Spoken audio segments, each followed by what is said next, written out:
शताब्दी महोत्सवनी जय।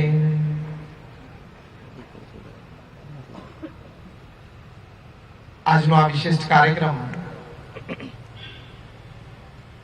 Global Patidar business summit ચરણ 6 અંતર્ગત આપણે સૌ અહીંયા ઉપસ્થિત થયા છીએ।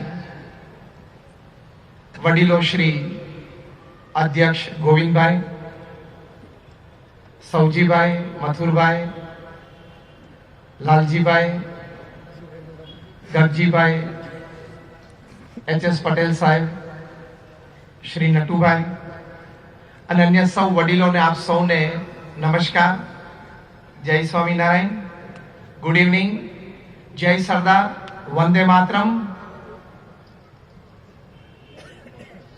ખાસ મને કહેવામાં આવ્યું છે કે આજની આ બિઝનેસ સમિટમાં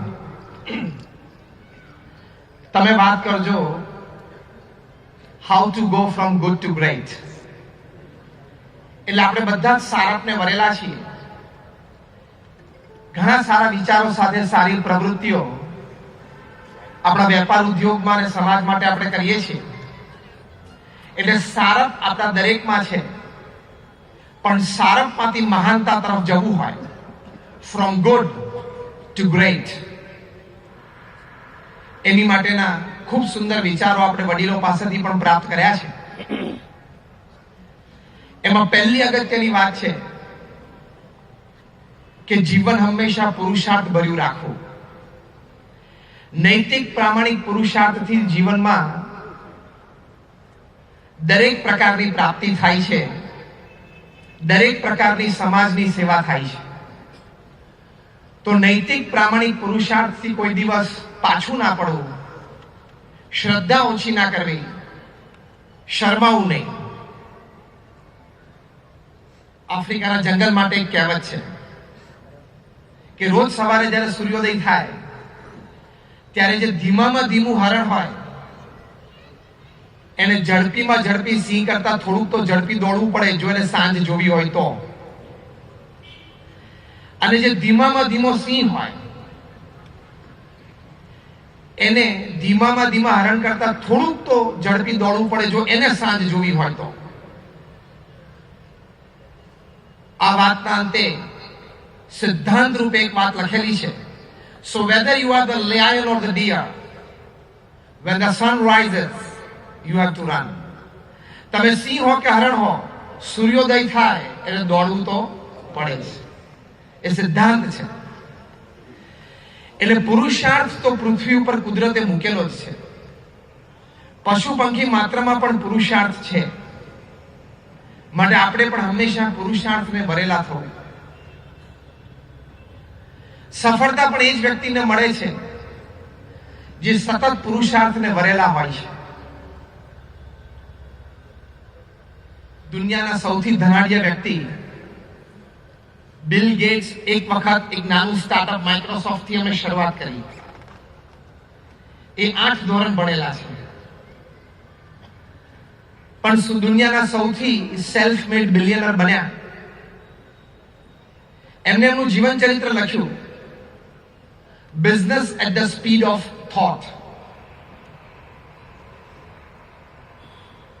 ગગજીભાઈ ખાસ મને કહેવા માટે આવેલા કે આ સંબંધી થોડીક વાત કરજો। Business at the speed of thought, કે તમારે વેપાર ધંધો વિચારની ઝડપે કરવો છે તો બિલ ગેટ્સે, જે માઇક્રોસોફ્ટના અત્યારે તો ચેરમેન એમેરિટસ છે, એમણે પોતાના જીવન ચરિત્રમાં 3 વાત લખી છે। દરેક પાટીદાર યુવાને આ જીવન ચરિત્ર ચોક્કસ વાંચવું જોઈએ કે એક સામાન્ય બુદ્ધિ ધરાવતી, સામાન્ય ભણતર ધરાવતી અને સામાન્ય પરિવારના બેકગ્રાઉન્ડમાં ધરાવતી એક વ્યક્તિ આ કક્ષા સુધી પહોંચી શકે। એમણે આ પુસ્તકમાં જે પોતાનું જીવન ચરિત્ર છે business at the speed of thought, એમાં લખ્યું છે,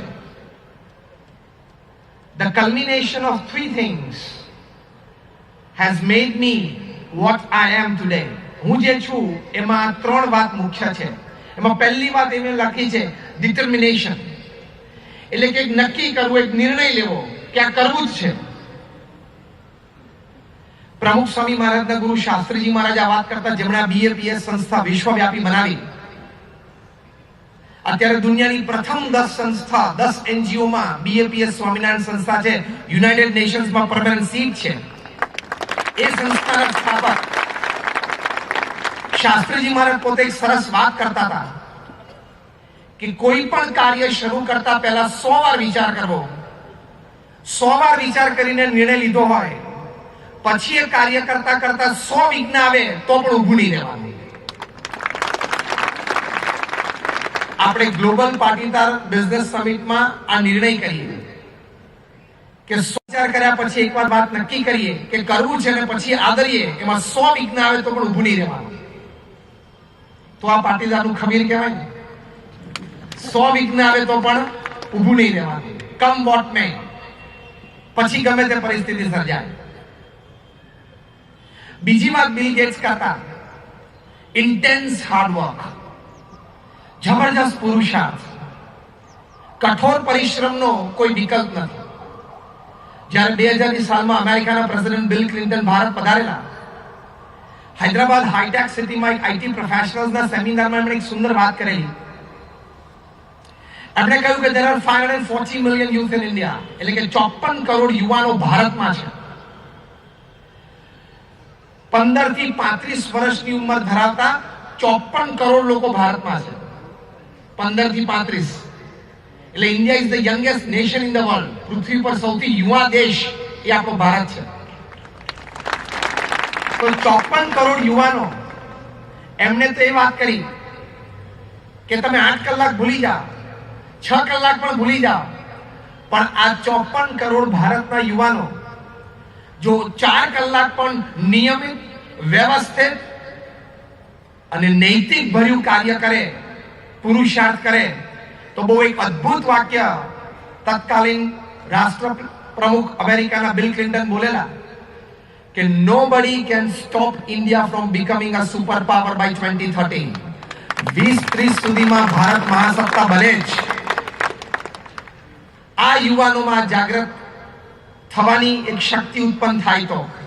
અને જેમ હમણાં વાત કરી કે આ પાટીદાર સમાજના કાર્યક્રમથી, આ આયોજનોથી, આ ગ્લોબલ બિઝનેસ સમિટ્સથી અન્ય જ્ઞાતિને પણ, અન્ય સમાજને પણ પ્રેરણાઓ મળે છે. એટલે સર્વાંગી એક જાગૃતિ સમાજમાં દરેક જ્ઞાતિમાં આવશે, આવી રહી છે. અને ત્રીજી વાત બિલ ગેટ્સે કરી, acceptance of the ideas of others, અન્યના સારા વિચારોનો સહર્ષ સ્વીકાર,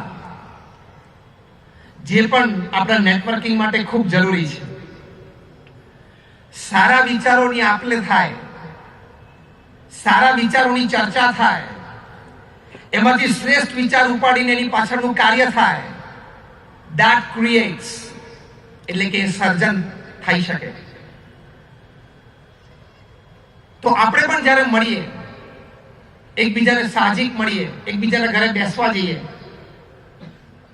ત્યારે સારા વિચારોની ચર્ચા કરવી, સારા પ્રસંગોની ચર્ચા કરવી, બીજી ફાલતુ ચર્ચા કરવાની કઈ જરૂર નથી. If you want to become great from good, આપણે બધા સારા છીએ પણ મહાનતા તરફ જવું હોય, અંગ્રેજીમાં એક સરસ કહેવત છે, cheap people they discuss people.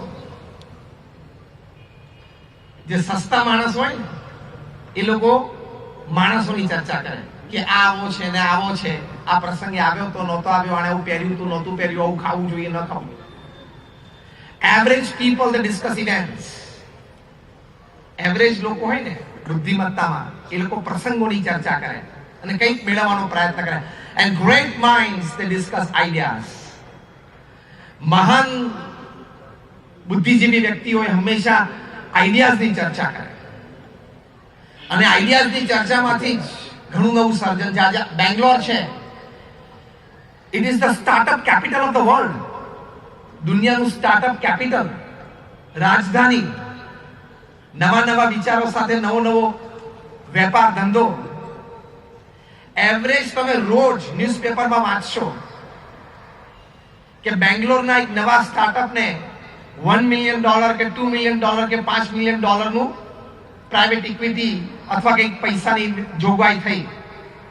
એવા નવા વિચારો લઈને યુવાનો ત્યાં આવે છે. એટલે આપણે પણ ટ્રેડિશનલ કામ ધંધા અહીંયા સુરતમાં ઘણા છે, ડાયમંડ અને ટેક્સટાઇલ છે જ, પણ એ સિવાય ઘણા બધા સ્ટાર્ટઅપનો પણ વિચાર કરવો. તો સારા નવા વિચારો હંમેશા આવકાર્ય છે, અને સારા અને નવા વિચારો હોય એ કોઈ દિવસ આર્થિક સહાયના કારણે ટળવળતા નથી. એ બેંગ્લોરે સાબિત કરી દીધું. અત્યારે બેંગ્લોરમાં કદાચ તમને આશ્ચર્ય થશે, 20,000 થી પણ નવા સ્ટાર્ટઅપ બિઝનેસીસ છે. એબ્સોલ્યુટલી કોન્ઝર્વેટિવ વિચારધારાની બહાર જઈને એક નવો વિચાર. તો એવા વિચારો તરફ આપણે પ્રેરાવું જોઈએ. એટલે એ પણ એક બહુ મોટી વાત છે. તો આ 3 વાત, determination, intense hard work and acceptance of the ideas of others. આનાથી બિલ ગેટ્સ પણ મહાન બની શક્યા. આપણે બેઠા તમામમાં ભગવાને આ શક્તિ મૂકી છે, આપણે પણ એમાં ખૂબ મહાન બની શકીએ છીએ. એ પુરુષાર્થ વ્યક્તિ કરે તો દરેક વ્યક્તિ મહાન બની શકે છે. જ્યારે એડમંડ હિલેરી પહેલી વખત એવરેસ્ટ ચડવામાં નાકામયાબ રહ્યા, પાછું ઉતરવું પડ્યું, ત્યારે બેઝ કેમ્પ ઉપરથી ફરી વખત એવરેસ્ટની ટોચ ઉપર નજર કરીને એવરેસ્ટને એમણે ચેલેન્જ આપી કે આઈ વિલ કમ અગેન, હું ફરી વખત આવીશ, હું તને સર કરીશ. કારણ કે એક અદ્ભુત વાક્ય બોલ્યા જે દરેક સાહસિકો માટે, ગગજીભાઈ તમારા વિરલા અને તારલાઓ માટે, દરેક સાહસિકો માટે આ વાક્ય છે. અદ્ભુત વાક્ય એડમંડ હિલેરી તે વખતે બોલેલા કે I will conquer you. Everest ને કહે છે, because as a mountain you cannot grow, as a human being I can. કે પર્વત તરીકે તારો વિકાસ નથી અને મનુષ્ય તરીકે મારો વિકાસ થઈ શકે છે. એટલે હું ફરી વખત આવીશ અને તને સર કરીશ. એ ફરી વખત આવ્યા અને સર કર્યો. કારણ કે મનુષ્યમાં વિકાસની શક્યતાઓ છે. પ્રમુખ સ્વામી મહારાજે જ્યારે બીએપીએસ સંસ્થાના સુકાન સંભાળ્યા, 1971ની સાલમાં ગુરુપદે આવ્યા, ત્યારે સંસ્થા ખૂબ નાની હતી. પણ પ્રમુખ સ્વામી મહારાજે નૈતિક, પ્રામાણિક, પ્રચંડ પુરુષાર્થ કર્યો. તમને આશ્ચર્ય થશે, અહીંયા બધા યુવાનો બેઠા છે, એની માટે પ્રેરણારૂપ વાતો છે. પ્રમુખ સ્વામી મહારાજ દુનિયાના 60 દેશોમાં 18,000 ગામડાઓમાં જાતે ગયા છે. એમની ઉંમર જયારે 75-78 સુધીની હતી, ત્યારે રાત્રે 12 વાગ્યા સુધી અમે પ્રમુખ સ્વામી મહારાજને આદિવાસીઓના ઝૂંપડામાં એના પરિવાર સાથે બેસીને એને નિર્વ્યસની કરતા જોયા છે. લાલજીભાઈ, કારણ કે લાલજીભાઈ અહીંથી આદેશ આપ્યો છે કે સ્વામી નિર્વ્યસનીની વાત કરશે. પ્રમુખ સ્વામી મહારાજને લોકો વ્યક્તિગત પારિવારિક પ્રશ્નો માટે પત્ર લખતા. એવા પ્રમુખ સ્વામી મહારાજે 7.5 લાખ પત્રો વાંચ્યા અને ઉત્તર આપ્યો. એટલે 45 વર્ષ સુધી પ્રમુખ સ્વામી મહારાજે રોજ 70 પત્રો વાંચ્યા અને 70 પત્રોના જવાબ આપ્યા છે. રોજ. એમને રવિવાર જોયો નથી. તમે કાલે બિઝનેસ ઉપર જાઓ નટુભાઈ, અને પછી તમારો મેલ બોક્સ ખોલો અને તમારે 25 મેલનો બિફોર લંચ જવાબ આપવાનો હોય એટલે એમને ચક્કર આવે. હા, પ્રમુખ સ્વામી મહારાજ 45 વર્ષ સુધી રોજ 70 પત્રોના જવાબદારીપૂર્ણ જવાબ આપ્યા છે. રોજ 500 વ્યક્તિઓને એ 3 ટાઈમ 150 વ્યક્તિગત મુલાકાત આપતા. 500 વ્યક્તિઓના પ્રશ્નો સાંભળીને ઉકેલ કરી આપતા. જે એના જીવનમાં, પરિવારમાં કે વ્યવસાયમાં જટિલ પ્રશ્ન હોય, એનું માર્ગદર્શન અને આશીર્વાદ લેવા પ્રમુખ સ્વામી મહારાજ પાસે આવતા. એવા 2 મિલિયન 20 લાખ લોકોને વ્યક્તિગત પ્રેરણા પ્રમુખ સ્વામી મહારાજ આપી. પ્રચંડ પુરુષાર્થ. તમે બધા અક્ષરધામ જોયું હશે, ગાંધીનગરમાં અથવા દિલ્હીમાં. જસ્ટ રેઝ યોર હેન્ડ્સ, તમે અક્ષરધામ જઈ આવ્યા હોય. બધા જ હાથ ઊંચા છે. એવા નાના મોટા 1200 કેમ્પસ પ્રમુખ સ્વામી મહારાજે એકલા હાથે ઉભા કર્યા. સમજી ગયો? 1200 સાથે 80 થી પણ વધારે હોસ્પિટલ, હોસ્ટેલ, સ્કૂલ અને કોલેજો પ્રમુખ સ્વામી મહારાજ એકલા હાથે ઊભી કરી અને એનો વહીવટ કર્યું. તમે નંબર 8 નેશનલ હાઈવે ઉપર નીકળો એટલે અત્યારે તો નંબર 48 થઈ ગયો, પણ આબુથી માંડીને મુંબઈ સુધી દર 50 કિલોમીટર બીએપીએસ સંસ્થાનો એક એકમ આવે.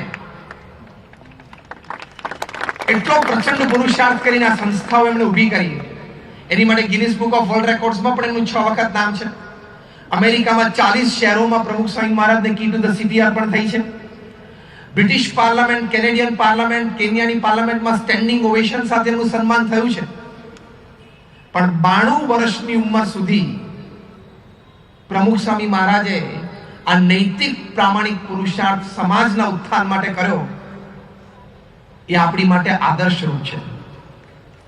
અને તમને કહેતા આનંદ અમને થાય છે કે પ્રમુખ સ્વામી મહારાજના પૂર્વાશ્રમની જ્ઞાતિ પણ પટેલ, એટલે એ પણ પટેલ પાટીદાર કહેવાય. એટલે આપણા સમાજનો એ આદર્શ છે. અમારા જેવા 1100 સંતોને દીક્ષા આપી, એમાં 750 થી પણ વધારે સંતો graduate, post graduate, chartered accountant અને ડોક્ટર્સ છે. એમાંથી 150 થી પણ વધારે સંતો બોર્ન અમેરિકન અને બ્રિટિશ સિટીઝન છે. એમાંથી 50 થી પણ વધારે સંતો Stanford, Harvard, Carnegie Mellon, Yale, ઓક્સફર્ડમાં ભણેલા છે. આવા યુવાનોને મેઇન સ્ટ્રીમ સોસાયટીમાંથી મેઇન સ્ટ્રીમ સોશિયલ સર્વિસ અને મેઇન સ્ટ્રીમ સ્પિરિચ્યુઆલિટીમાં લાવવા, એટલે ગગજીભાઈ તમારે 67 થયા છે અને 100 પૂરા કરવાના છે. આ વાત તમારી માટે પ્રેરણારૂપ છે કે પ્રમુખ સ્વામી મહારાજ 1200 જણાને લાવી શક્યા છે, આવા યુવાનોને. અને અત્યારે બીજા 300 જણા દીક્ષા લેશે આવતા 2 વર્ષમાં. તો એના દ્વારા સમાજની અનેકવિધ અમારી 162 પ્રકારની સામાજિક, શૈક્ષણિક, પર્યાવરણ, તબીબી લક્ષી અમારી સેવાઓ છે. અને યુનાઇટેડ નેશન્સમાં એક પરમેનન્ટ સીટ એનજીઓ તરીકે છે. તો એક જે પ્રમુખ સ્વામી મહારાજ પૂર્વાશ્રમમાં પાટીદાર પટેલ હતા, એમના જીવનમાંથી આપણે અહીંયા પાટીદાર સમાજમાં એક બહુ જ મોટી પ્રેરણા લેવાની છે કે નૈતિક પ્રામાણિક પુરુષાર્થથી પ્રમુખ સ્વામી મહારાજ તો ફક્ત 5 ધોરણ ભણેલા હતા, પણ નૈતિક પ્રામાણિક પુરુષાર્થ, શુદ્ધ પવિત્ર હૃદયથી એમણે કાર્ય કર્યું તો આટલું મોટું કાર્ય થઈ શકે છે. એટલે ફ્રોમ ગુડ ટુ ગ્રેટ, સારાથી મહાનતા તરફ જવા માટે નૈતિક પ્રામાણિક પુરુષાર્થને વરેલા રહેવું, લગ્ન કરી લેવાની સાથે, remain wedded to it lifetime. બીજી એક સારી વાત છે જે આપણા ઉદ્યોગને, વેપારને, આપણા સંબંધોને એકબીજાને સહાયરૂપ થવામાં, એકબીજાને ઉત્કર્ષમાં ભાગીદારરૂપ થવા માટે, એકબીજાને સહકાર આપવામાં એક બહુ જ મોટી વાત છે કે વ્યક્તિને ઓળખવી, વ્યક્તિ સાથેના સંબંધો ગાઢ કરવા, અને જે વ્યક્તિઓ સાથે આપણે કામ કરવાનું છે એની માટે એક પોઝિટિવિટીની દ્રષ્ટિ રાખવી. આ પણ તમને સારપમાંથી મહાનતા તરફ લઈ જશે. તમને એક સરસ પ્રસંગ કહું કે વ્યક્તિની કદર કોને કહેવાય.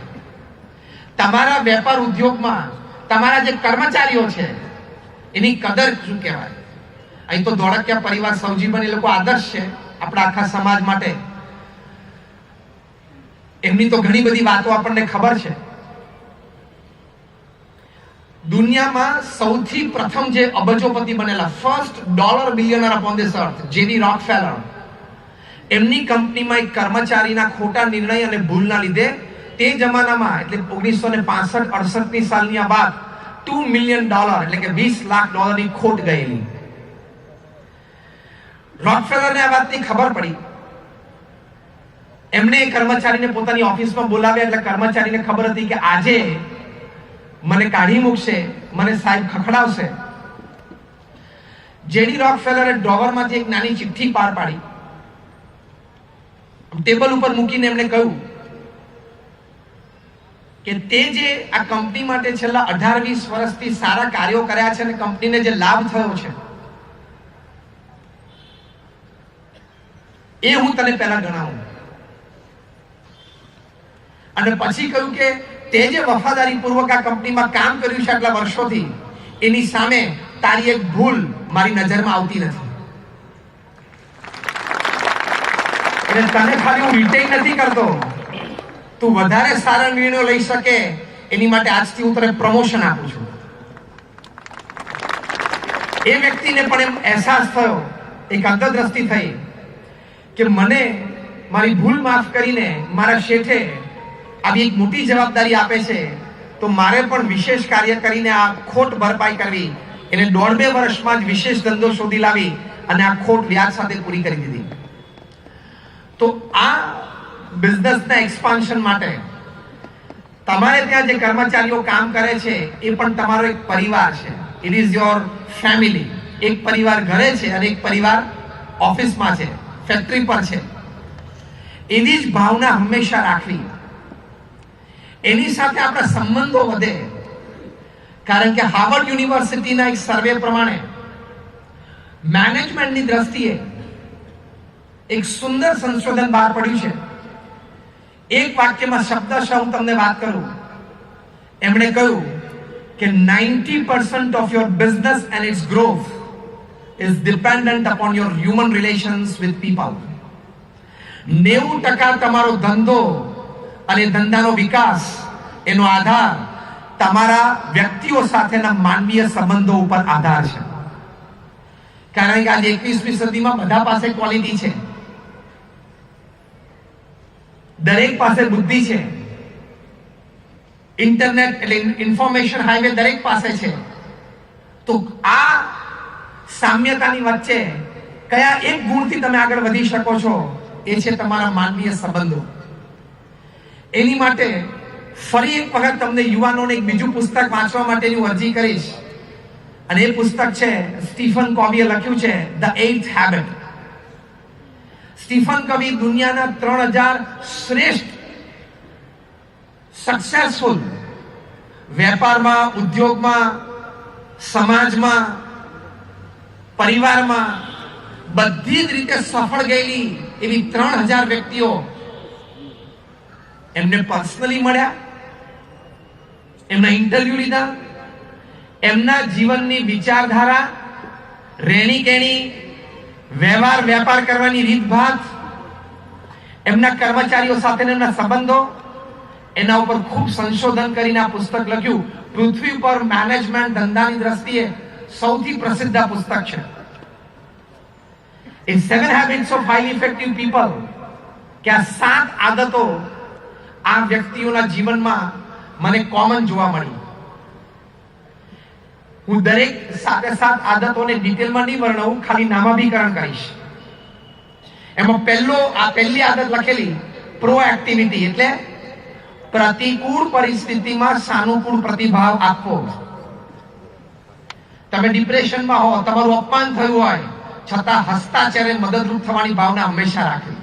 પ્રતિકૂળ પરિસ્થિતિમાં સાનુકૂળ પ્રતિભાવ.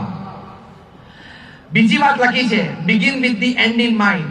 તમે જે પણ કામ શરૂ કરો એનો અંતિમ અંજામ, અંતિમ પરિણામ તમે શું અપેક્ષા રાખો છો અને શું આવી શકેની શક્યતા છે એ પણ તમારી નજર સમક્ષ સ્પષ્ટ રાખો. ત્રીજી આદત આ સફળ વ્યક્તિઓની હતી, પુટિંગ ફર્સ્ટ થિંગ્સ ફર્સ્ટ.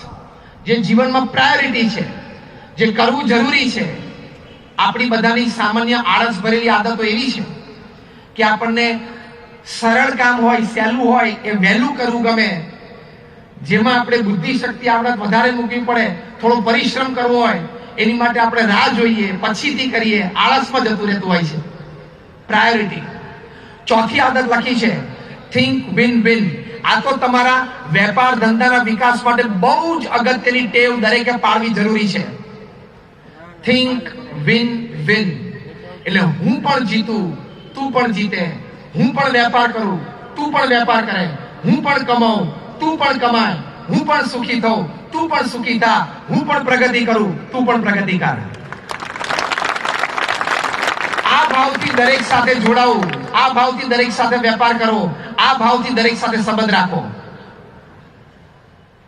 એટલે ક્યાંય સ્વાર્થની ભાવના અને મેળવી લેવાની ભાવના ઉત્પન્ન ન થાય. પ્રમુખ સ્વામી મહારાજ આ ભાવનાથી જીવનમાં જીવ્યા. એમનું સૂત્ર હતું, જે હું તમને શબ્દશઃ કહું. પ્રમુખ સ્વામી મહારાજ કહેતા, અન્યના સુખમાં આપણું સુખ, અન્યના ઉત્કર્ષમાં આપણો ઉત્કર્ષ, અન્યની પ્રગતિમાં આપણી પ્રગતિ. આ એમનો શતાબ્દી વર્ષ મહોત્સવ ચાલી રહ્યો છે. એ અંતર્ગત આવા શું વિચારો એમના જીવનમાં જે હતા એ ખરેખર આપણને સૌને પ્રેરણાદાયી છે. તો થિંક વિન વિન. પાંચમી આદત લખે છે seek first to understand and then to be understood. કે પહેલા તમે સામેવાળી વ્યક્તિને સમજવાનો પ્રયત્ન કરો, પછી એ વ્યક્તિ તમને સમજે એવી અપેક્ષા રાખો. બહુ સરસ આદત આ સફળ વ્યક્તિઓના જીવનમાં ત્યાં પાંચમી આદત. આપણે કોઈને મળીએ ને કોઈને આપણે મુદ્દો સમજાવી દેવો એટલે એની વાત સાંભળવા આપણે જલ્દી તૈયાર નથી હોતા. તું સમજ, મારે તને જે વાત કરવી છે સાંભળ. સ્ટીફન કોવી એમ લખે છે આ પુસ્તકમાં કે આ બધી જ સફળ વ્યક્તિઓ they were empathic listeners. એ બહુ સારા શ્રોતાઓ હતા. બહુ શાંતિથી દરેકને કાન આપતા અને પ્રેમથી દરેકની વાત સાંભળતા. એટલે તમારે પણ એ આદત રાખવી, તમારા નાનામાં નાના કર્મચારીની નાનામાં નાની વાત પણ પ્રેમથી સાંભળવી. એ તમારા વિકાસ માટે બહુ જ મોટું કારણ બની જાય. Why I tell you this? United Nations દ્વારા 100 શ્રેષ્ઠ વિચારો જેને જીવન પરિવર્તન કર્યા, સમાજ પરિવર્તન કર્યા અને વિશ્વમાં પરિવર્તન આણ્યું, એક નવો ચીલો ચાતર્યો. એ 100 માંના 77 જેટલા વિચારો કર્મચારી ક્રમ 3 અને કર્મચારી ક્રમ 4 ના બુદ્ધિમાંથી આવેલા છે. એટલે કાયમ મોટા વર્ગને સારા વિચારો આવે એવું નથી હોતું. હા, આઈસીસી માં ઇંગ્લેન્ડમાં એક 4થા ક્રમનો કર્મચારી, એને વિચાર આવ્યો કે ફૂટબોલ સ્ટેડિયમ્સ આટલા ભરેલા જાય છે અને ફૂટબોલમાં આટલા સ્પોન્સરશિપ મની આવે છે, વાય નોટ ઇન ક્રિકેટ? ક્રિકેટમાં કેમ આટલો પૈસો ના આવે ને ક્રિકેટમાં કેમ સ્ટેડિયમ્સ ભરેલા ના જાય? એમાંથી વિચાર આવ્યો T20 નો, કે 20 ઓવરની મેચ. એના બોર્ડ સમક્ષ રજૂ કરીએ તેના કાગળિયા ફેંકીને એને ધૂતકારીને બોર્ડમાંથી બહાર કાઢી મૂકવામાં આવેલો. એટલે તમારે પણ આ યાદ રાખવાનું કે સારા વિચારો પહેલા કદાચ અપમાનિત પરિસ્થિતિમાં આવશે, પણ if you stick to it, if you adhere to it, તમે જો એને ચોંટી લેશો, તમને એમાં શ્રદ્ધા હશે તો એમાં ગ્રોથ છે. અને આ T20 નો વિચાર સ્વીકારાયો અને આપણે જોઈએ છે કે સ્ટેડિયમ કેટલા ભરચક જાય છે અને સ્પોન્સરશિપ મની કેવા આવે છે. એટલે સામેવાળી વ્યક્તિને સમજવાનો પ્રયત્ન કરવાનો, એ પાંચમી આદત. છઠ્ઠી આદત, એક વેપારી તરીકે, ઉદ્યોગપતિ તરીકે, એક વ્યક્તિ તરીકે બહુ જ સરસ વાત એમને લખી છે. અદ્ભુત સદગુણ લખ્યો છે, જેનો રોજ વિચાર આપણે કરવો જોઈએ. રોજ એમાંની એક નાની વાત આપણે અમલમાં મૂકવાનો પ્રયત્ન કરવો જોઈએ. એક નવો શબ્દ સ્ટીફન કોવીએ ડિક્શનરીને આપ્યો. એ શબ્દ છે સિનર્જી. એનર્જી એટલે શક્તિ, એનર્જીની આગળ એસ લગાડ્યો. સિનર્જી એટલે શું? હું તમને 2 જ વાક્યમાં આ શબ્દનો અર્થ સમજાવીશ. સિનર્જી એટલે જ્યારે 2 કે 2 થી વધારે વ્યક્તિઓ સાથે આવીને સાથે કામ કરવાનો નિર્ણય લે, પોતાની બુદ્ધિ, શક્તિ, આવડત એને ટેબલ ઉપર મૂકીને પોતાના વિચારો રજૂ કરે, એમાં ડિફરન્સ ઓફ ઓપિનિયન આવતો હોય, એટલે કે મતભેદ આવતો હોય, ત્યારે CMP એટલે કોમન મિનિમમ પ્રોગ્રામ ઉપર આવવું, પણ સાથે રહીને કામ કરવાનો નિર્ણય ચોક્કસ રાખો. સાથે રહીને કામ કરે અને જે સફળતા મળે, એ સફળતાનો જે આનંદ આવે, એ આનંદમાંથી બીજી વખત પણ સાથે રહીને કામ કરવાનો અને મોટા સર્જન કરવાનો જે શક્તિબળ પ્રગટ થાય, એ શક્તિને સિનર્જી કહેવાય. એટલે સંપમાંથી ઊભી થયેલી શક્તિ એને સિનર્જી કહેવાય. આ આપણો સંપ છે. ગોવિંદ કાકાએ 3 શબ્દ સરસ વાપરેલા કે આ આપણો સમાજ છે અને આ જ વિશ્વ છે, કારણ કે વિશ્વને માર્ગદર્શન આ પાટીદાર સમાજની આ સમિતિમાંથી પ્રાપ્ત થવાનું છે. એટલે આ એક સંપની ભાવના રાખવી. હું તમને એમનો સર્વોચ્ચ આદર્શ કહી દઉં. મેનેજમેન્ટની દ્રષ્ટિએ એક નિયમ છે, rule number 1, the boss is not wrong. પહેલો કાયદો દરેક કર્મચારીએ પહેલો નિયમ શું રાખવાનો કે બોસ કોઈ દિવસ ખોટા નથી. Rule number 2, if the boss is wrong, કે કોક તમને મનમાં સંકલ્પ થાય કે બોસ ખોટા છે, તો C rule number 1, rule number 1 જો બોસ કોઈ દિવસ ખોટા નથી. આની પરથી તમારે એક સંપની ભાવનાની દ્રષ્ટિએ વિચાર રાખવાનો. Rule number 1, a Patidar Patel is always right. Rule number 2, if he is wrong, see rule number 1. મારો પાટીદાર ભાઈ હંમેશા સાચો છે. એ સંપની ભાવના તમે રાખશો. અમને BAPS સંસ્થામાં અમારા ગુરુ પ્રમુખ સ્વામી મહારાજ અને વર્તમાન ગુરુહરિ મહંત સ્વામી મહારાજે અમને આ સૂત્ર ઘૂંટાવ્યું છે. એ સંપ ઉપર રોજ વાત કરે છે. મહંત સ્વામી મહારાજ ગમે ત્યાં હોય પૃથ્વી ઉપર એ સંપ ઉપર ચોક્કસ વાત કરે અને સંપની શક્તિના લીધે કેવું કાર્ય સર્જન થાય છે. મિડલ ઇસ્ટમાં, યુનાઇટેડ આરબ એમિરેટ્સમાં અબુધાબી એનું કેપિટલ છે. ત્યાં અબુધાબીમાં બીએપીએસ સંસ્થાની પ્રવૃત્તિ, બીએપીએસ સંસ્થામાં સંગઠન, સંપની ભાવના અને સદપ્રવૃત્તિથી પૃથ્વી ઉપર દરેકને લાભાન્વિત કરવા એવી ભાવનાથી યુએઈના રાજા મોહમ્મદ અલ ઝૈયદે બીએપીએસ સંસ્થાને 27 એકર જમીન દાનમાં આપી. ગરજીભાઈ, ઘણી જમીનો તમને દાનમાં પાટીદાર સમાજ માટે મળી છે, તમે જાહેરાત કરી, અભિનંદન છે તમારા સમાજને અને શુભેચ્છા છે અમારી કે હજી દરેક મોટા શહેરોમાં તમને પ્રાપ્ત થાય. પણ એક આરબ રાજા એ 27 એકર જગ્યા એ દાનમાં આપે, એની પાછળનું રહસ્ય એક પવિત્ર હૃદય. 1997ની સાલમાં પ્રમુખ Swami Maharaj UAE, Dubai, Abu Dhabi પધારેલા ત્યારે પ્રમુખ સ્વામી મહારાજે સંકલ્પ કરેલો કે અહીંયા અબુધાબીમાં લંડન જેવું મોટું મંદિર આપણું ભવિષ્યમાં થશે. એક શુભ હૃદયમાંથી શુભ ભાવના, એનો આટલો પ્રતાપ હોય છે. It creates synergy. એટલે તમારા બધા આગેવાનો, વડીલો અહીંયા બેઠા છે, દરેક વડીલોના હૃદયમાં છે કે આપણો યુવા સમાજ આગળ આવે. જેમણે ગોવિંદ કાકાએ કીધું ને કે તમારું ભવિષ્ય છે, એટલે કે સમાજનું ભવિષ્ય છે, રાષ્ટ્રનું ભવિષ્ય છે. તેવી શુભ ભાવના દરેક વડીલોના હૃદયમાં છે કે અમારા કરતા અમારી યુવા પેઢી સવાયું કામ કરે. સમજ્યું બરોબર ને? સવાયું કરે એ જોઈને તમને ગઈઢાગઢપણે આનંદ થાય કે આપણે શરૂઆત કરેલી એક પ્રવૃત્તિને આજે વટવૃક્ષ થઈ ગયો. તો એની માટે આ શુભ ભાવના બહુ જ મોટું કામ કરશે. અને હમણાં 20મી એપ્રિલે પરમ પૂજ્ય મહંત સ્વામી મહારાજે ત્યાં અબુધાબીમાં એમના શેખ પરિવારમાંથી હાજર રહેલા શેખ અલ નયન એમના સાનિધ્યમાં સંપૂર્ણ હિન્દુ વિધિ પ્રમાણે આ મંદિરનું ખાતમુહૂર્ત કર્યું. એટલે ગાંધીનગરમાં તમે જે અક્ષરધામ જોયું છે એવું ભવ્ય અક્ષરધામ 2 વર્ષમાં અબુધાબીમાં તૈયાર થશે. આ દ્વારા 2 બહુ મોટા સમાજ નજીક આવ્યા. ખ્યાલ આવ્યો? 2 બહુ જ મોટા સમાજ નજીક આવ્યા. 2 બહુ જ મોટા સમાજને એકબીજા પ્રત્યે સદભાવ વધ્યો. અને હમણાં 4 દિવસ પહેલા શેખ ઓફ અબુધાબીએ મહંત સ્વામી મહારાજને પોતાના પેલેસમાં આમંત્રણ આપ્યું અને પેલેસમાં પોતાના માનવંતા મહેમાનની જેમ પધરાવ્યા. તો જો આપણે સારા વિચારથી, શુભ ભાવનાથી કાર્ય કરીએ તો મોટું સર્જન થઈ શકે છે. પણ એ સંપ, સિનર્જીની ભાવના, એક સરસ કુદરતી વાત કરું. હમણાં મેં અહીંયા સાથે બેઠા હતા ત્યારે મથુરભાઈ સવાણી મને કુદરતના આયોજન પ્રમાણે તમને ક્યારેક ને ક્યારેક કુદરત દરેક વ્યક્તિને નિમિત્ત બનાવે છે એની સુંદર વાત કરતા હતા. મથુરભાઈ મને એવો વિચાર આપ્યો કે જેના હૃદયમાં શુદ્ધ ભાવના હોય કે મારે સમાજ માટે, દેશ માટે, ભગવાન માટે કંઈક કરવું છે, તો કુદરતમાં એવી ગોઠવણી છે કે કોકને કોક કાર્યક્રમ માટે તમને નિમિત્ત બનાવી દેશે. એવી એક ગોઠવણી છે.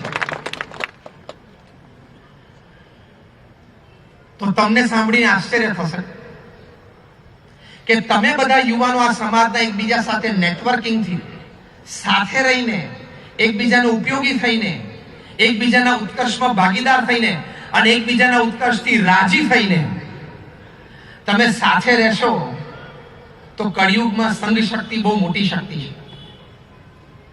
અમેરિકામાં કેલિફોર્નિયામાં રેડવુડ ટ્રીઝ છે કે જેનું થડ ને લાકડું બહુ લાલ છે. 2500 વર્ષથી એ વૃક્ષો એમને ઊભા છે અને 75 ફૂટ, 100 ફૂટ, 125 ફૂટ સુધી ઊંચા જાય છે. ત્યારે આપણને બધાને એમ થાય ને કે એના મૂળ બહુ ઊંડા હશે. એ બધાના મૂળ 5-5, 7-7 ફૂટ જ ઊંડા છે. તો એ 125 ફૂટ સુધી જાય કેવી રીતે? તમારે અહીંયા 50 માળનું બિલ્ડિંગ બનાવવું જોઈએ તો ફાઉન્ડેશન કેટલું ઊંડું જોઈએ? એટલે વૈજ્ઞાનિકોને બહુ જ આશ્ચર્ય થયું, બાયોલોજિસ્ટને બહુ આશ્ચર્ય થયું કે 2500 વર્ષમાં એક પણ વૃક્ષ પડ્યું નથી. આટલું ઊંચું છે, આટલું થડ એનું વજનદાર છે, છતાંય પડ્યું નથી. સંશોધનના અંતે ખબર પડી કે ભલે આ લોકોના મૂળિયા અંદર 5-5 ફૂટ જ છે, 7-7 ફૂટ જ છે, પણ દરેક ઝાડના મૂળિયા એકબીજા સાથે બહુ જ નેટવર્કિંગમાં જોડાયેલા છે. એટલે કુદરતે આપણને આ વાત દ્વારા એક મોટી શીખ આપી છે કે તમે પણ જો તમારા મૂળ સાથે અને એકબીજાના મૂળિયા એકબીજા સાથે સંલગ્નમાં નેટવર્કિંગમાં રાખશો તો તમે પણ ઊંચાઈને પામશો અને ગમે તેવા વાવાઝોડા વચ્ચે એ લોકો 2500 વર્ષ ટકી રહ્યા, આપણે તો લાખો વર્ષ સુધી ટકી શકીએ. એટલે સંપથી બહુ જ મોટું કાર્ય થાય છે. પરમ પૂજ્ય મહંત સ્વામી મહારાજ અમારા ગુરુહરિ કહે છે કે સંપ છે એમાં ભગવાનનું દૈવત છે. 2018 ની સાલમાં જે ઓસ્કાર અવોર્ડ એક ફિલ્મને મળ્યો, એનો લેખ મેં ટાઈમ્સ ઓફ ઇન્ડિયામાં વાંચેલો. 7 મિનિટની ફિલ્મ છે, મૂંગી ફિલ્મ છે, મ્યુઝિક નથી, બેકડ્રોપ્સ નથી, કોઈ પાત્ર પણ નથી, એને ઓસ્કાર એવોર્ડ મળ્યો. હું એનું વર્ણન તમને 1 મિનિટમાં કહું. બહુ આનંદદાયી ફિલ્મ છે. એ વર્ણન જે મેં લેખમાં વાંચેલું, એમાં એક ડિસ્ક છે જમીનથી લગભગ 5-1 ફૂટ ઊંચી, બહુ જ હળવી, અને સેન્ટ્રલ એક પોલ ઉપર આધારિત છે. એના ખૂણા ઉપર 6-7 દીંગલીઓ ઊભી છે. આ એનિમેટેડ ફિલ્મ છે. અચાનક ઉપરથી એક પેટી પડે છે ડિસ્કની વચ્ચોવચ્ચ, એટલે બધા મળી જાય છે. પેટી જોઈને એટલે દરેકને દોડવાનું મન થયું કે હું આ માલ લઈ લઉં. વેપારી હોય ને માલ વેચી નાખે ટાઈમે, એટલે માલ લેવા માટે દોડ્યા. દોડવાની શરૂઆત કરીને એટલે પેલી ડિસ્ક ઇમ્બેલેન્સ થવા માંડી. એટલે કોક એકદમ એજ ઉપર જઈને પડવાની તૈયારીમાં હતું અને કોક થોડા આગળ વધે ત્યાં પાછા લપસી જાય. એટલે જેના લીડર હતા ને, પ્રમુખ સેવક શ્રી, એમના લીડરે હાથ ઊંચો કર્યો કે બધા સ્તંભી જાઓ અને પોતપોતાના ખૂણામાં પાછા જતા રહો. પહેલું એ કામ. First stabilise yourself. પહેલા તમે અને તમારા સિસ્ટમને તમે સ્થિર કરી નાખો. પછી બીજી વાર હું હાથ ઊંચો કરું એટલે બધા પોતપોતાના સ્થાનેથી રિધમમાં એક ડગલું આગળ વધવાનું. એટલે પેલી ડિસ્ક ઇમ્બેલેન્સ ના થાય, કોઈ પડી ન જાય. એવી રીતે બધા 6-7 જણા એ બોક્સ, એ ખજાના તરફ, સેન્ટર તરફ સાથે પહોંચ્યા. બધાએ સાથે ખજાનો ઉગાડ્યો. આ વાક્ય યાદ રાખજો. આખું પ્રવચન યાદ ના રહે તો આ વાક્ય યાદ રાખજો. બધાએ ખજાનો સાથે ઉગાડ્યો. એની માટે આ 20-20 ની તમારી સમિટ છે. બધાએ ખજાનો સાથે ઉગાડવો. This is the message. હું એકલો લાભ લઈ લઉં એ નહીં. અને ખજાનો સાથે ઉગાડ્યો. બધાએ ખજાનામાંથી સાથે પહોંચેલા એટલે સરખા ભાગે ખજાનો વેચ્યો. પછી પણ લીડરે કીધું પાછા પોતાના સ્થાને આપણે રિધમમાં જશું એટલે ડિસ્ક ઇમ્બેલેન્સ ના થાય. ડિસ્ક એ તમારો પાટીદાર સમાજ છે. જે 6 ડીંગલીઓ ઊભી છે તમે બધા છો. ખજાનો વેપાર ધંધાની ખૂબ તકો વચ્ચે પડેલી છે, પણ સાથે રહીને સંતુલન રાખીને ખજાના તરફ જજો તો દરેકનો વિકાસ થશે, દરેકને ખજાનો પ્રાપ્ત થશે.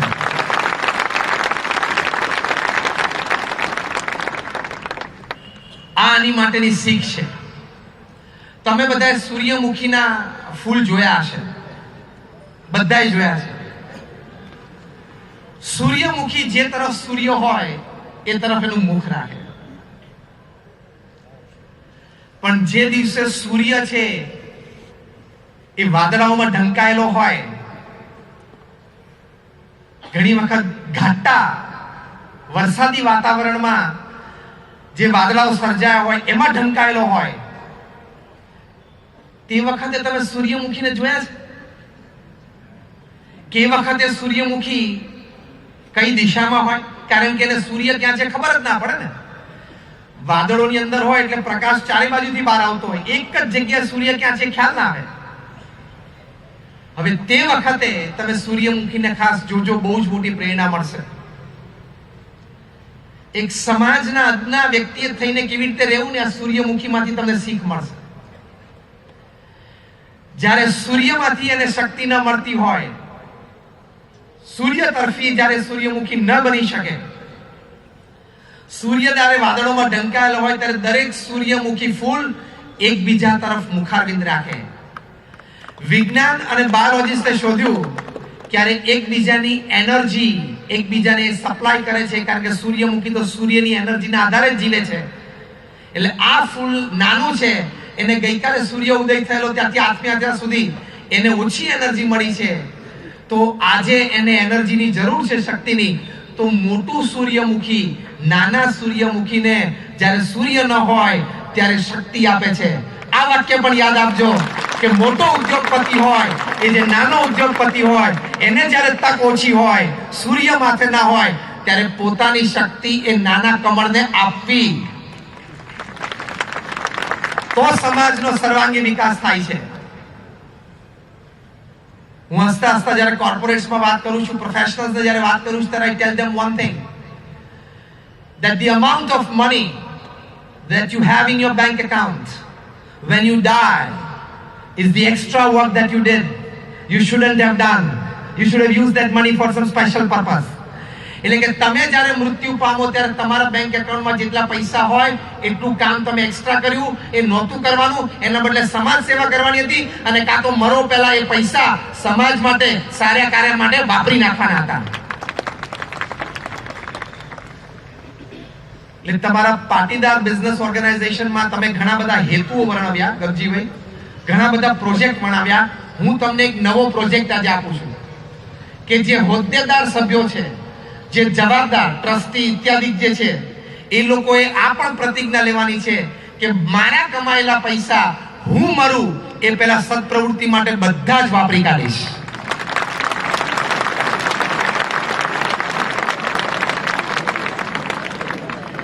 તમે આશ્ચર્યચકિત ન થશો, અમેરિકામાં એક બિલિયનર્સ ક્લબ છે કે જે $1 અબજ નો માલિક હોય એ આ મેમ્બર બની શકે મિનિમમ. પણ 30 પાનાનું એનું મેમ્બરશિપ ફોર્મ છે. ગોવિંદ કાકા એકવાર ફોર્મ મંગાવજો, તમે જોજો. ગરજીભાઈ ફોર્મ જોવા જેવું છે. પ્રમુખ તરીકે, અધ્યક્ષ તરીકે તમારે વડીલોને દેખાડવા જેવું છે. મેમ્બરશિપ ફોર્મ માટે એક પ્રતિજ્ઞા લેવડાવવામાં આવે છે કે તમે તમારી મિલકતની 90% મિલકત તમારે મેમ્બરશિપ ફોર્મ ભરો ને એ દિવસે જ એ સમાજ માટે, કોઈ સારી પ્રવૃત્તિઓ માટે તમારે પ્લેજ, તમે 3 શબ્દ વાપર્યા ને, તર્પણ, અર્પણ, સમર્પણ, એ બધું કરી દેવાનું.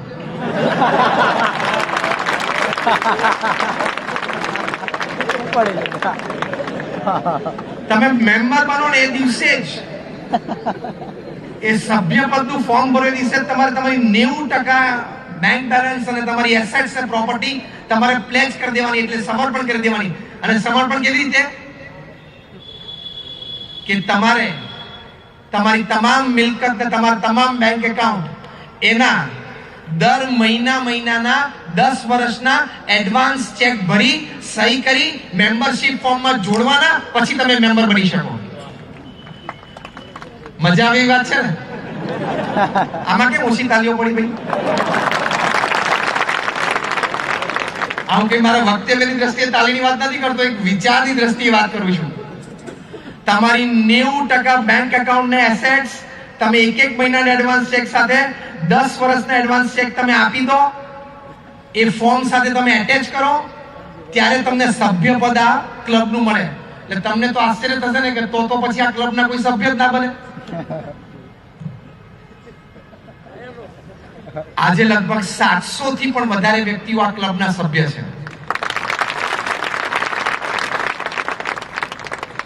એટલે આ વિચારમાં થોડું ગગજીભાઈ પુશ કરવાનો પ્રયત્ન કરતો પાટીદાર સમાજમાં. હા, એટલે આ વિચાર પણ પુશ કરવાનો કે આપણે જે વિશેષ ભગવાને તમને કૃપા કરીને આપ્યું છે, નોકરી ધંધા વેપારમાં ખૂબ સારી કમાણી કરી છે, એ વિશેષ જે લોકો છે એ લોકો એક પ્લેજ લેવાની છે કે બિફોર આઈ ડાય,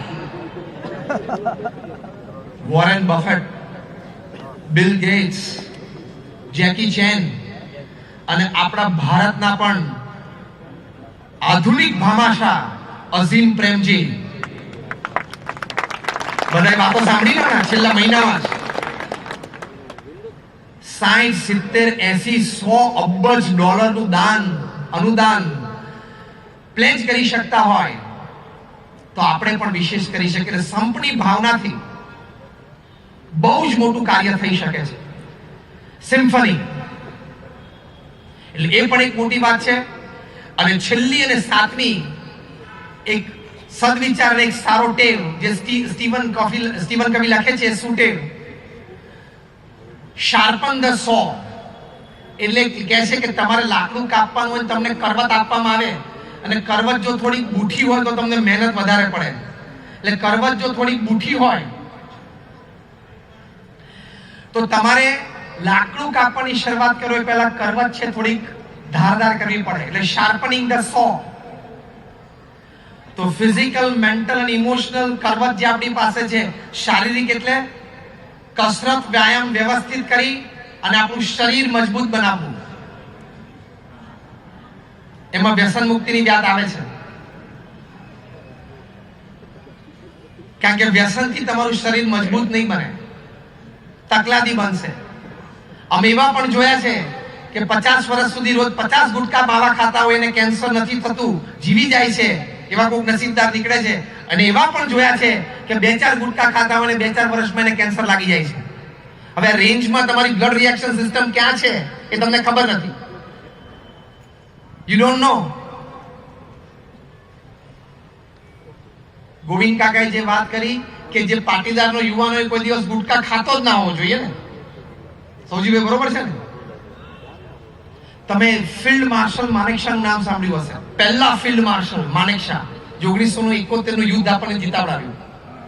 અને પાકિસ્તાન 94,000 સૈનિક સાથે ભારતના શરણે આવેલું. એ ફિલ્ડ માર્શલ માનેકશા 98 વર્ષની ઉંમર સુધી જીવ્યા. હમણાં 5-7 વર્ષ પહેલા જ પોતે દેહ છોડ્યો. એ ફિલ્ડ માર્શલ માનેકશા એક સરસ વાત કરતા.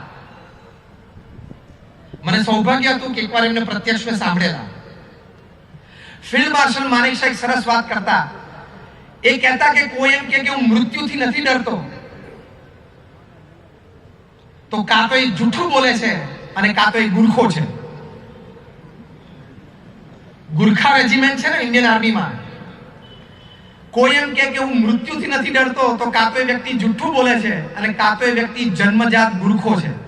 ગુરખા એક જ્ઞાતિ છે જેની બેટેલિયન ભારતમાં સૌથી શૂરવીર ગણાય છે. ગુરખા બેટેલિયન રેજિમેન્ટ એક જ્ઞાતિ છે. એમ કોઈ એમ કે હું કોઈ દિવસ મોઢામાં માવા નથી નાખતો, તો તમને પહેલી એની ઉપર આશંકા અને વિશ્વાસ જવો જોઈએ કે આ વ્યક્તિ પાટીદાર હોવો જોઈએ. વાત બરોબર છે ને? જેમ કોઈ એમ કે મૃત્યુથી નથી ડરતો તો એ ગુરખો જ હોય, બાકી એના જેવું શૌર્ય કોઈનામાં ના હોય. એમ કોઈ એમ કે હું ગુટકા નથી ખાતો, હું વ્યસન નથી કરતો, તો એ પાટીદાર જ હોય. એવી પહેલી આશા આપણને જન્મવી જ જોઈએ. એ આપણી ક્રેડિટ છે. હવે જે વ્યસન કરે છે ને, કારણ કે લાલજીભાઈ આજ્ઞા કરીને ગયા છે, તમે થોડું એના વિશે બોલજો, એટલે હું 2 મિનિટ એના વિશે હવે બોલું. જે વ્યસન કરે છે ને એની પર મારે જાહેરમાં એક આક્ષેપ મૂકવો છે. તૈયાર છો તો મૂકું? તમે મોઢામાં માવો એટલે કે તમાકુ મૂકો છો, અથવા સિગરેટ પીવો છો, અથવા દારૂ પીવો છો, એટલે મારો આક્ષેપ તમારી ઉપર એમ છે કે તમને તમારા પત્ની પ્રત્યે, તમારા બાળકો પ્રત્યે અને તમારા મા બાપ પ્રત્યે કોઈ પ્રેમ નથી. આ વાત સાચી કે ખોટી? કારણ કે તમે જે દિવસે મોઢામાં તમાકુ મૂકો છો એ દિવસે કેન્સરની શક્યતા વધારો છો. સબકોન્શિયસ માઇન્ડમાં તમને એમ છે કે ભલે મારી પત્ની વિધવા થઈ જાય, મારે એની કોઈ પડી નથી. ભલે મારા સંતાનો બાપ વગરના થઈ જાય, મારે એની કોઈ પડી નથી.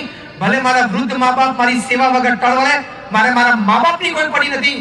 મને આ રૂપિયાનો માવો વધારે વાલો છે. એવું નક્કી થયું ને? હા કે ના?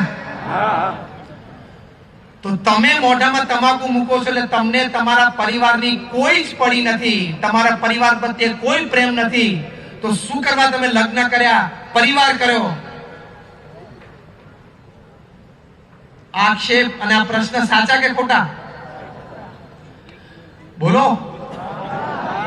તો સાચા બોલતા હોય, આ વિચાર જો સાચો હોય, તમને ગમ્યો હોય, તો તમને જે તમાકુ ખાય છે તમારી માટે આ તમાકુ વધારે વાલું છે તમને કે તમારો પરિવાર વધારે વાલો છે? બોલો, પરિવાર કે તમાકુ? જો પરિવાર તમને વધારે વાલો હોય તો જેટલા અહીંયા બેઠા છે જે પણ વ્યસન કરતા હો, તો તમે ખરેખર તમારો પરિવાર તમને વધારે વાલો હોય તો તમે હાથ ઊંચો કરીને આજથી પ્રતિજ્ઞા લો કે આજથી હું અહીંયાથી વ્યસન મૂકું છું. રેઝ યોર હેન્ડ્સ જો તમારે જીગર હોય તો. ઘણા બધા હાથ ઊંચા કરે, તમારા સ્થાને ઊભા થાવ જે આ વ્યસન છોડે છે. હિંમત રાખો, જીગર રાખો. તમાકુ મોઢા મૂકવામાં શરમ નથી આવતી તો છોડવામાં શું કામ શરમ આવે? 500 થી વધારે યુવાન ઊભા છે. સૌજીભાઈ ઉપર આવો. તમે આ દ્રશ્ય જોઈને તમારા કેમ્પસમાં ખુશ થશો. ગરજીભાઈ, ગોવિંદભાઈ ઉપર આવો. ઉભા રહેજો જેને વ્યસન છોડ્યું છે ને.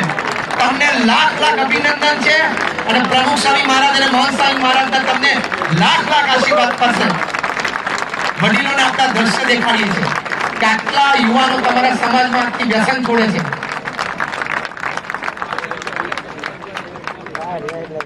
બે મિનિટ હું મારું વ્યાખ્યાન પૂરું કરું છું.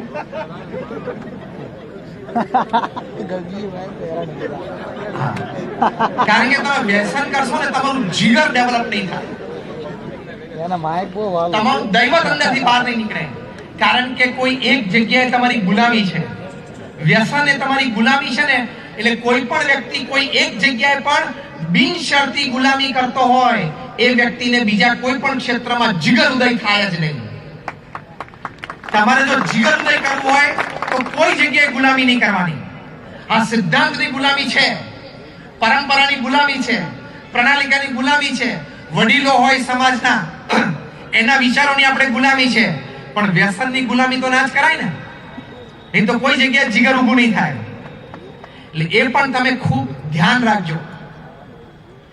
બીજી એક અગત્યની વાત કરવાની,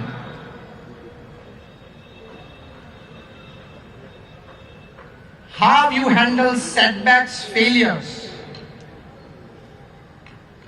તમારા જીવનમાં પછડાટ આવશે. દુનિયાનો કોઈ વેપારી કે કોઈ ધંધો એવો નથી કે જેને પછડાટ પીછેહટ ન જોઈ હોય. તો ફેલિયર્સ તો પાર્ટ ઓફ લાઈફ છે, આવશે. હાઉ ટુ હેન્ડલ ઇટ, એને કેવી રીતે આપણે સંભાળવું. પ્રમુખ સ્વામી મહારાજને મારી બીએપીએસ સંસ્થાને લંડનમાં હેરોમાં એક ભવ્ય મંદિર બાંધવું તો અમે જમીન લીધી. હું વાત કરું છું 1990-92 ની વાત.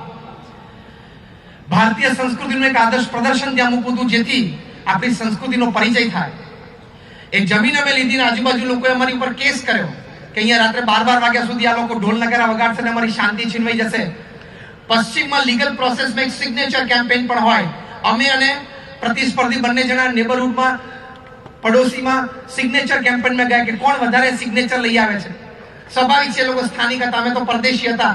વધારે સિગ્નેચર એ લોકોને મળી એટલે કોર્ટનું જજમેન્ટ આવ્યું કે બીએપીએસ સંસ્થા અહીંયા મોટું મંદિર નહીં કરી શકે. એક સ્વપ્ન હતું પ્રમુખ સ્વામી મહારાજનું. પ્રમુખ સ્વામી મહારાજ વડોદરામાં હતા, લંડનથી અમારા ટ્રસ્ટી એમને ફોન કર્યો કે સ્વામી આપણે કેસ હારી ગયા અને હવે આપણે ત્યાં પ્રોજેક્ટ નહીં થઈ શકે.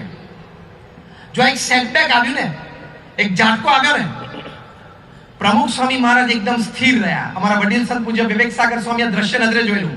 પહેલું વાક્ય પ્રમુખ સ્વામી મહારાજ બોલ્યા, જેવી ભગવાનની ઈચ્છા.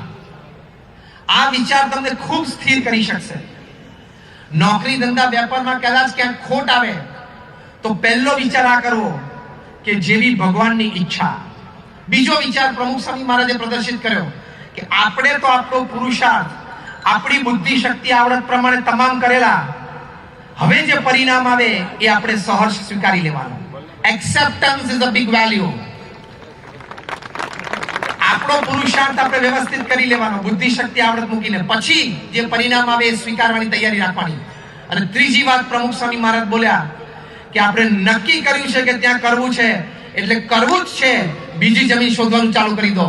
બીજી જમીન શોધી નિસ્તેરમાં મંદિર બન્યું અને ગિનિસ બુક ઓફ વર્લ્ડ રેકોર્ડ્સે લખ્યું કે લંડનનું બીએપીએસ મંદિર એ દુનિયાની 8મી અજાયબી છે. એટલે ઘાને ઝાટકા આવે ને એ વખતે ગભરાઈ નહીં જવાનું, મૂંઝાઈ નહીં જવાનું, વધારે હિંમતથી દોડવાનું. મનુષ્ય દેહમાં ખૂબ તાકાત મૂકેલી છે ભગવાને.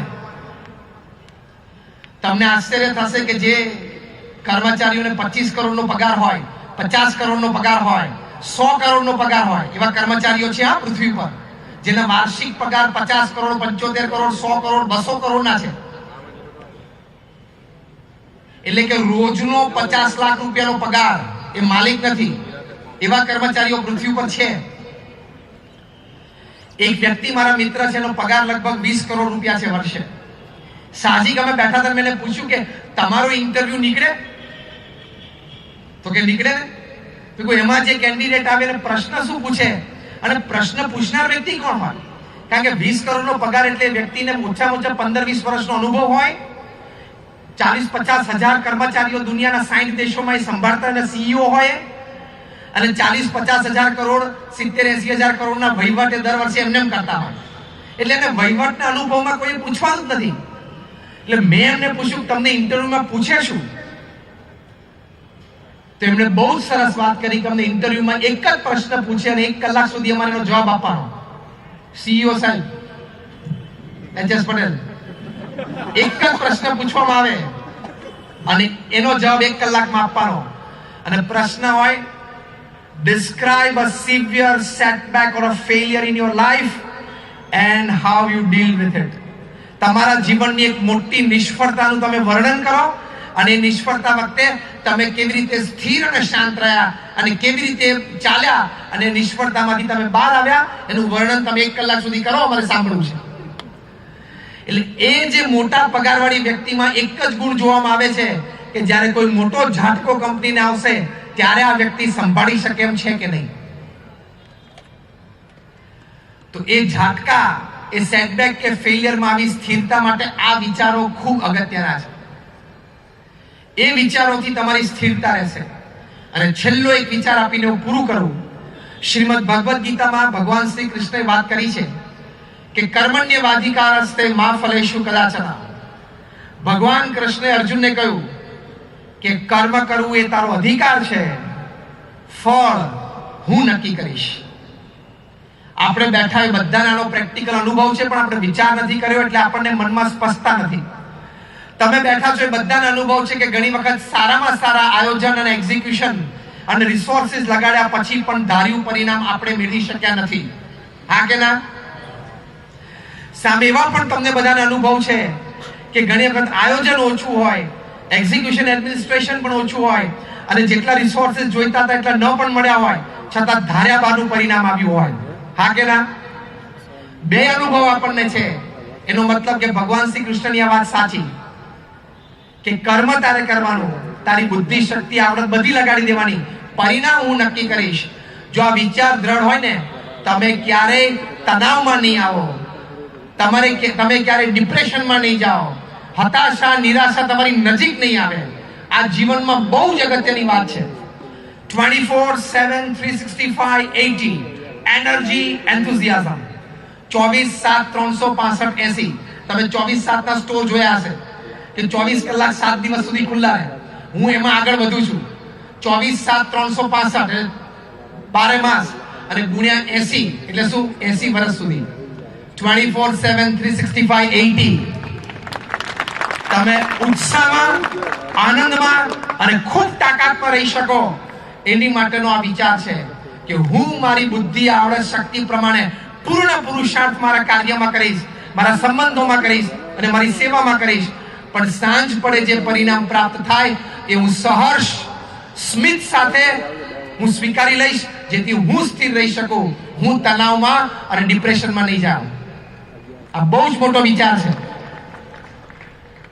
તો તમે સારથમાંથી મહાનતા તરફ જઈ શકશો. પ્રમુખ સ્વામી મહારાજને એલિકોન એન્જિનિયરિંગ કંપનીના જનરલ મેનેજર નટુભાઈ પટેલે કહ્યું કે મેં તમને બધી જ દિનચર્યામાં જોયા છે, પત્ર લેખન કરતા, મીટિંગ કરતા. પ્રમુખ સ્વામી મહારાજ 92 વર્ષ સુધી રોજ 3 કલાક તો વહીવટી મીટિંગ માટે કાઢતા. રોજ સાંજે 40 વર્ષ સુધી આવી રીતે સત્સંગમાં 2 કલાક બેસીને લાભ આપતા. તમને નાના ઝૂંપડામાં મેં જોયા છે, મહેલ મોહલ્લાતોમાં જોયા છે, આદિવાસીને પ્રેમથી મળતા જોયા છે, ઇંગ્લેન્ડના પ્રાઇમ મિનિસ્ટર કે અમેરિકાના પ્રેસિડેન્ટ બિલ ક્લિન્ટનને પણ મળતા મેં તમને જોયા છે. દરેક પ્રસંગે તમારા ચહેરા ઉપર મેં સ્થિરતા અને સ્મિત જોયા છે. આનું કારણ શું છે? આપણી પાસે 70-80 વર્ષનું જીવન છે.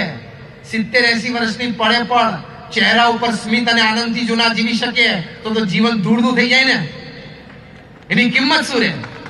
70-80 વર્ષ સુધી every second, every moment of your life should be energy, should be joy, should be enthusiasm. પ્રમુખ સ્વામી મહારાજે ઉત્તર આપ્યો જ્યારે નટુભાઈ પૂછ્યું કે એનું કારણ શું. પ્રમુખ સ્વામી મહારાજે આ જ વાત કરી કે રોજ સવારે ઉઠી અમે ભગવાનને પ્રાર્થના કરી અને પછી અમને જે ભગવાને બુદ્ધિ શક્તિ આવડત આપી છે એ પ્રમાણે અમે અમારું કાર્ય કરવાનો પ્રયત્ન કરીએ અને સાંજ પડે ભગવાનને પાછું સોંપી દઈએ કે મેં મારો પુરુષાર્થ મારી બુદ્ધિ શક્તિ આવડત પ્રમાણે કર્યો છે, હવે તમારે જે પરિણામ આપવું હોય એ મને માન્ય છે, સહજ સ્વીકાર છે. કેટલી સ્થિરતા છે. આપણને અસ્થિરતા કેમ આવે છે? આ કેમ ના થયું, આ થવું જ જોઈતું હતું. એ વિચાર રાખવો જેથી પ્રગતિ સતત રહે, પણ એ વિચાર તમને સ્ટ્રેસ અને એટલે કે તણાવ અને ડિપ્રેશનમાં ના નાખી દે. એ ભેદ રેખા ઓળંગી જવી નહીં. તો આ એક મહાન વિચાર પણ આપણે સાથે રાખીશું. આવા શુભ વિચારોથી, શુભ પ્રવૃત્તિથી આપણું બહુ જ મોટું કાર્ય થાય છે. આજે અમે પણ આપ સૌને અભિનંદન આપીએ છીએ કે દરેક આ સમાજના કાર્ય માટે આપ સૌ અહીંયા આવ્યા છો. 2020ની ગ્લોબલ પાટીદાર સમિટ માટે અમે પણ તમને શુભેચ્છા પાઠવીએ છીએ. આપના આગેવાનોને તમામને ભગવાન ખૂબ બુદ્ધિ આપે, ખૂબ શક્તિ આપે, ખૂબ બળ આપે અને શક્તિશાળી સમાજ એ દ્વારા શક્તિશાળી રાષ્ટ્ર, કારણ કે ભારત હવે મહાસત્તા તરફ જઈ જ રહ્યું છે. જે આગેવાની આપણને પ્રાપ્ત થઈ છે, આગેવાનીની તાકાત છે કે ભારતને મહારાષ્ટ્ર તરફ, મહાન રાષ્ટ્ર તરફ લઈ જઈ શકે. એટલે એવી આગેવાની નીચે, એવા સારા વિચારો નીચે આપણે સૌએ પણ સહિયારો પુરુષાર્થ કરવાનો છે. wherever you are, you glow out. તમને જ્યાં પ્રસ્થાપિત કરવામાં આવે ત્યાં તમે ઉગી નીકળો. એ સિદ્ધાંત સાથે હંમેશા જીવવાનું. તો આવા શુભ વિચારો, શુભ પ્રવૃત્તિ માટે કાર્યશીલ થવા માટે શક્તિ ભગવાન સ્વામિનારાયણ, ગુરુહરિ પ્રમુખ સ્વામી મહારાજ અને ગુરુહરિ મહંત સ્વામી મહારાજ આપણને સૌને આપે એ આજના દિવસે એમના ચરણોમાં પ્રાર્થના. જય સ્વામિનારાયણ, જય સરદાર.